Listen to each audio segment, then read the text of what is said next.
इंशाअल्लाह अज़ीज़ वक्त आएगा वो साफ होंगी भी। अज़ीज़ान गिरामी, मुस्तंजिद बिल्लाह 10 अशरफियों की थैलियां लेकर सोने की गौसे पाक के दरबार में आया।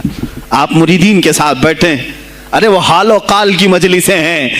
मुस्तंजिद बिल्लाह आया, गौसे पाक की बारगाह में कहा कि ये हुजूर आप कबूल कर लें, नजराना है। आपने कहा तू रख ले अपना नजराना, तू अपने पास रख ले। कहा कि हदिया कबूल करना सुन्नत है, आप सुन्नत के खिलाफ करते हैं। गौसे पाक ने कहा अल्लाह एक थैली लिया और अपने बगल में दबा करके उसको निचोड़ना शुरू किया तो उससे खून टपकना लगा। खून इतना टपकने लगा तो हाजिरीन मजलिस दम बखुद रह गए। खलीफा मुस्तंजिद बिल्लाह भी देख रहा था। गौसे पाक ने फरमाया अभी तो ये एक थैली है, मैं 10 को निचोड़ूंगा तो ये खून तेरे दरबार तक पहुंच जाएगा, तेरे दरबार तक पहुंच जाएगा। तू मुझे वो अशरफियां देने आया है जो तूने गरीबों के माल को चूस करके हासिल किया, तो मुझे खरीदने के लिए आया है। अगर मुझे तेरे खानदान की हुर्मत का ख्याल ना होता तो मैं आज पूरे बगदाद की नालियों में इसी का खून बहाता। खलीफा मुस्तंजिद बिल्लाह बेहोश हो गया और उसके बाद जब होश आया उसने तौबा किया और आपके हाथ पर बैत भी किया। अब उसके बाद वो खलीफा ऐसा पाक हुआ, नजर गौस जो पड़ी। अब उसके बाद दरबार खिलाफत के हालात क्या हो गए सुने। मैं आज सियासत पर बात कर रहा हूं। अब खलीफा मुस्तंजिद बिल्लाह का दिल जब साफ हुआ, 8 दिन के बाद वह हाजिर आया। कहा सुल्तानुल औलिया ए शेख अब्दुल कादिर जिलानी, आप हुक्म फरमाएं कहां किस तरह का गवर्नर रखना चाहिए, गवर्नर किस तरह का होना चाहिए। आपने गौसे पाक ने अपने खुलफा को हुक्म दिया कि लिस्ट बनाई जाए, इस्लामी सल्तनत में गवर्नर कौन होगा। लिस्ट बनी, कहा वो होगा जिसकी तहज्जुद कज़ा नहीं होती, वो गवर्नरी पर आएगा जो सुन्नत रसूल को हल्का नहीं समझता होगा, वो गवर्नरी पर आएगा जिसकी नमाजें कोई कज़ा बाकी ना रही हों, इसलिए कि जो अल्लाह का कर्जा बाकी रखेगा वो लोगों का भी माल खा जाएगा।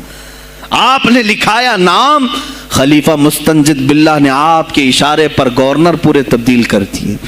हर जगह पर ऐसे लोगों को रखा जो सरकार गौसे पाक के या तो मुरीद थे या खलीफा थे या शागिर्द थे और उनके दिलों में अल्लाह का खौफ था और वो पूरे बगदाद और आसपास की सल्तनतों को संभाले हुए थे। एक वक्त ऐसा आया कि वही चंद साल पहले जो बगदाद नशे में डूबा हुआ था, 10 सालों के बाद लोग कहने लगे कि आज बगदाद ऐसा लग रहा है जैसे उमर बिन खत्ताब का जमाना आ गया हो, उमर बिन खत्ताब का जमाना आया हो। तुमने तो गौसे पाक की 11वीं खाई है ना, इस्लाह हुकूमत उनसे नहीं सीखा। वो आए थे निजाम तब्दील करने के लिए। आज मैं उलमा से भी यही कहूंगा, तुम हक बात तो पहुंचाओ कौम तक। आज हालात ऐसे हैं मेरे अजीजों, डर और खौफ इनके सीनों पर तारी हुआ। किस बात से डरते हो? क्या तुमने अल्लाह की जात पर ईमान नहीं लाए? ये नहीं कहते हो मौत तो हयात अल्लाह के हाथ है, रिस्क अल्लाह के हाथ है, फिर डरते हुकूमत वक्त से क्यों? मुझे अभी चंद दिनों पहले एक मैसेज ये भी आया था कि हजरत आप तो पाकिस्तान के अल्लामा खादिम हुसैन की ताज़ियत पर बयान कर रहे हो, आप देख नहीं रहे यहाँ का माहौल कैसा है। अजीज़ान गिरामी, उस दिन मुझे अफसोस इस बात पर हुआ, सवाल पर, हाय अफसोस, इस कदर तुम्हारे ज़मीर मुर्दा हो गए, इस कदर तुम बुज़दिल हो गए। लाखों लोगों के दिलों में शम्अ इश्क़ मुस्तफ़ा जगाने वाले पर तुम्हारी जुबान बंद है, तुम्हारी जुबान बंद है। मैंने सिर्फ एक जुमला कहा, कोई फर्क नहीं पड़ता, मैं उस मुल्क में रह रहा हूं जहां का प्राइम मिनिस्टर एक सुअर खबीस फ्रांस के सदर के लिए ट्वीट कर सकता है, तो मैं पड़ोसी मुल्क की किसी आशिक रसूल की ताज़ियत क्यों नहीं कर सकता? क्यों नहीं ताज़ियत कर सकता? अगर हिंदुस्तान की तख्त पर बैठने वाले को फ्रांस के सदर से कोई दिली इश्क है, मोहब्बत है, तुम उसकी माशूका हो या महबूबा हो, मुझे फर्क नहीं पड़ता, लेकिन इतना जरूर है आशिक रसूल मशरिक में हो, शुमाल में हो, जुनूब में हो, मगरिब में हो, जब उसकी रूह जाएगी तो हमारी भी रूह तड़पेगी, ہماری ڈور بندھی ہوئی ہے مدینۃ الرسول سے.